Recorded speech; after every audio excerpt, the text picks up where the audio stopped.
Price God. ஆண்டவர் இயேசு கிறிஸ்து நாமத்தினாலே வாழ்த்துக்கள். ஒரு வசனத்தை வாசிக்கிறேன். சங்கீதம் 9 வசனம் 19. எழுந்தருளும் கர்த்தாவே, மனுஷன் பலன் கொள்ளாதபடி செய்யும், ஜாதிகள் உம்முடைய சமூகத்தில் நியாயம் தீர்க்கப்பட கடவர்கள் என்று சொல்லி கர்த்தருடைய வார்த்தை இங்கே நாம் பார்க்கிறோம். எழுந்தருளும் கர்த்தாவே. இங்கே தாவீது இந்த சங்கீதம் 9 அநேக ஜெபங்களை செய்து கொண்டே வருகிறார். அதில் கடைசியாக அவர் சொல்கிறது, எழுந்தருளும் கர்த்தாவே, போதும், இனி என்னுடைய தேசத்தில் நான் பார்க்கிற அநியாயத்தை பார்க்கக்கூடாது, நான் பார்க்குற அந்த பொல்லாப்பை பார்க்கக்கூடாது. காரணம், துன்மார்க்கன் பெருகி கொண்டே இருக்கிறான், மோசமானவன் பெருகி கொண்டே இருக்கிறான், பொல்லாப்பு செய்கிறவன் பெருகி கொண்டே இருக்கிறான், அவன் பலசாலியாக மாறிக்கொண்டே இருக்கிறான், அவனை பின்பற்றுகிற கூட்டம் அதிகமாகிக் கொண்டே இருக்கிறது. இனி நான் அவர்களை ஜெயிக்க வேண்டும் என்று சொன்னால் நீர் எழுந்தெழுக்க வேண்டும், நீர் எழுந்தெழ வேண்டும், நீர் எழுந்து எனக்காக யுத்தம் பண்ண வேண்டும். நீ எழுந்தால்தான், நீர் கிரியை செய்ய ஆரம்பித்தால்தான் இங்கே காரியம் நடக்கும் என்ற ஒரு ஜெபத்தை இங்கே தாவீது செய்கிறதை பார்க்கிறோம். இந்த தேசத்தில் சிறுபான்மை என்று சொல்லக்கூடிய கிறிஸ்தவர்கள், முஸ்லீம்கள் நம்ம தேசத்தில் இருக்கிறாங்க. ஆனால் பெரும்பான்மையாக இருக்க இந்து மக்கள் இந்த சிறுபான்மையரை அவர்கள் பலவீனப்படுத்துகிறதை அல்லது அவர் அடிமைத்தனத்துக்குள்ளாக்குறதை நாம் பார்க்கிறோம். காரணம், அவன் பல ஆகிக்கொண்டே போகிறான், அவனுடைய கூட்டம் பெருகிக்கொண்டே போகிறது, அவனுடைய எண்ணிக்கை பெருகிக்கொண்டே போகிறது. சிறுபான்மை என்று சொல்லி பெரும்பான்மை ஜனம் சிறுபான்மையை கீழே தள்ளி வைக்கிறதை பார்க்கிறோம், அல்லது அடிமைத்தனத்துக்குள்ளே வைக்கிறதை பார்க்கிறோம், அல்லது அடிக்கிறதை பார்க்கிறோம், அல்லது சபையை துன்புறுத்துகிறதை பார்க்கிறோம். ஆகவே தாவீது ஜெபித்து எல்லாம் முடிந்து கடைசியாக சொல்கிறாரு, இனி முடியாத ஆண்டவரே, பலவான் அவன் பலமாகிக் கொண்டே போகிறான், மனுஷன் பலமாகிக் கொண்டே போகிறான், சத்துரு பெருகி கொண்டே போகிறான், நாங்களும் ஜெபித்து பார்க்குறோம், வேலை செஞ்சு பார்க்குறோம், எங்களால் முடியலை, நீர் வாரும் என்று சொல்லி தேவனை தன் துணைக்கு தாவீது அழைக்கிறதை நான் பார்க்க முடியும்.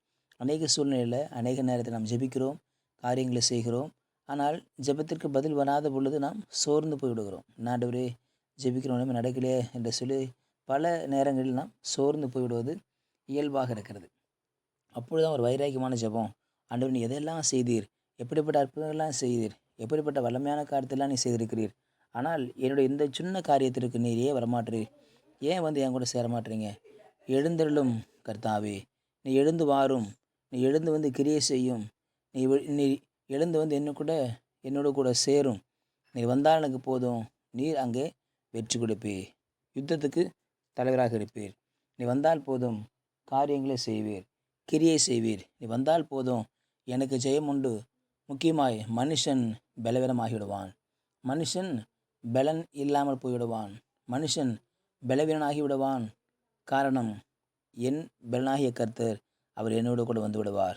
தேவன் நம் பக்கம் வந்துட்டா, நம் யுத்தத்துக்கு வந்துட்டா, நம் பக்கம் வந்து நின்றால் இந்த உலகத்தில் எப்பேற்பட்ட பலவானும் பலவீனனாக மாறிவிடுவான். காரணம், நம் தேவன் யுத்தத்தில் வல்லவர், அவர் சர்வத்துக்கும் எஜமானர், மேலே வானத்தின் கீழே பூமியிலும் அவர்தான் வல்லமுள்ள தேவனாக காணப்படுவார். வானத்திலும் பூமியும் அவருக்கு சகல அதிகாரம் கொடுக்கப்பட்டிருக்கிறது, அவரே பெரிய தேவனாக இருக்கிறார். ஆகவே தேவன் நம் பக்கமாக இருக்கிற பொழுது சத்து நமக்கு விரோதமாக என்ன செய்ய முடியும், மனுஷன் நமக்கு விரோதமாக என்ன செய்ய முடியும், ஒன்றுமே செய்ய முடியாது. ஆக வைராக்கியமாக ஜெபிக்கிறார், எழுந்தருளும் கர்த்தாவே, நீர் எழுந்தருளும், எழுந்தருளும் ஆண்டவரே, நீர் எழுந்தருளும், நீ எழுந்தால் போதும் காரியம் நடக்கும், நீ எழுந்தால் போதும் கிரியை நடக்கும், நீ எழுந்தால் போதும் செய்கைகள் நடக்கும், நீர் எழுந்தால் போதும் காரியங்கள் எங்களுக்கு சாதகமாக மாறும் என்று சொல்லி தாவீது சொல்கிற இந்த காரியத்தை பார்க்கிறோம். பலன் அடைந்து கொண்டே போகிறதுனால நாங்கள் சோர்ந்து போயிடுற ஆண்டவரே, எங்கள் ஜெபத்திற்கு பதில் வராமல் போய்விடுகிறது, இப்படி ஜெபத்துக்கு பதில் தாங்க, நீங்கள் என் கூட இருக்கிறீங்கன்னு சொல்லி மனுஷன் அறிஞ்சு கொள்ளணும், நீங்கள் என் கூட இருக்கிறீங்கன்னு சொல்லி எதிரில் அறிந்து கொள்ளணும், நீங்கள் என் கூட இருக்கிறீங்கன்னு சொல்லி பிசாசு அறிந்து கொள்ளணும், நீங்கள் என் கூட இருக்கிறீங்கன்னு சொல்லி இந்த உலகத்து ஜனங்கள், அறியாமல் வாழ்கிற ஜனங்கள் அறிந்து கொள்ள வேண்டும்.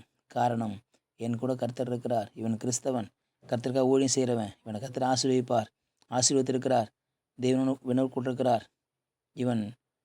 இவனை தேவன் நன்றாக வைத்திருக்கிறார் என்று சொல்லி உலகத்தான் பார்த்து சொல்லணும்.